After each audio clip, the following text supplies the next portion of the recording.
बिस्मिल्लाहिर्रहमानिर्रहीम अस्सलामु अलैकुम वरहमतुल्लाहि वबरकातुहू। नाज़रीन कराम, हकीम सज्जाद फ़ारूकी हाज़िर खिदमत है आपके पास इमसाक का टाइमिंग का एक बेहतरीन नुस्खा लेकर।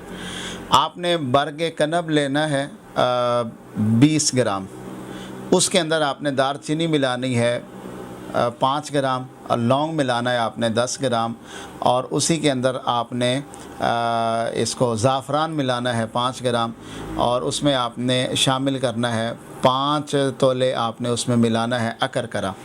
इन तमाम चीज़ों को आपने अच्छे तरीके से कूट छान कर बारीक सफ़ूफ़ बनाएं। इनका सफ़ूफ़ बनाकर आप इनका 1 ग्राम का कैप्सूल भर लें।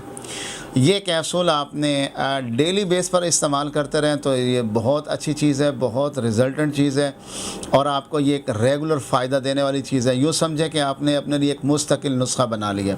आप इसको रेगुलर भी यूज़ कर सकते हैं। बवक्त ख़ास आप इसका 1 ग्राम का कैप्सूल जो है 2 कैप्सूल आपने बवक्त ख़ास से 1-1.5 घंटा पहले आपने इसको पानी के साथ लेना है। और अमूमन अगर आप इसको रेगुलर इस्तेमाल कर रहे हैं तो आप इसको दूध के साथ यकीनन इस्तेमाल करेंगे। तो दिन में ये आपने 1 कैप्सूल खाना होता है, और बवक्त ख़ास से आपने 1-1.5 घंटा पहले आपने इसको पानी के साथ 2 कैप्सूल खाने हैं। इंशाअल्लाह आपको एक बेहतरीन टाइमिंग और बेहतरीन अमसाक की कैफियत मिलेगी। आप ज़िंदगी का लुत्फ़ उठाएँ। हमें ढेर सारी दुआओं में याद रखिए। बना सकते हैं तो बनाएं, नहीं तो हमारी खिदमत हासिल करें। यकीनन पार्सल आपकी दहलीज़ तक पहुंचा दिया जाएगा। आपकी जो भी डिमांड होती है, आप अक्सर दोस्त माशाल्लाह आप तो मतलब हमसे वाकिफ़ भी हैं, और आप मेडिसिन भी मंगवाते हैं, और यकीनन हमारे रिज़ल्ट से भी आप मुतमिन हैं। बहुत शुक्रिया। दुआओं की दरख्वास्त के साथ इजाज़त चाहते हैं। अल्लाह हाफ़िज़।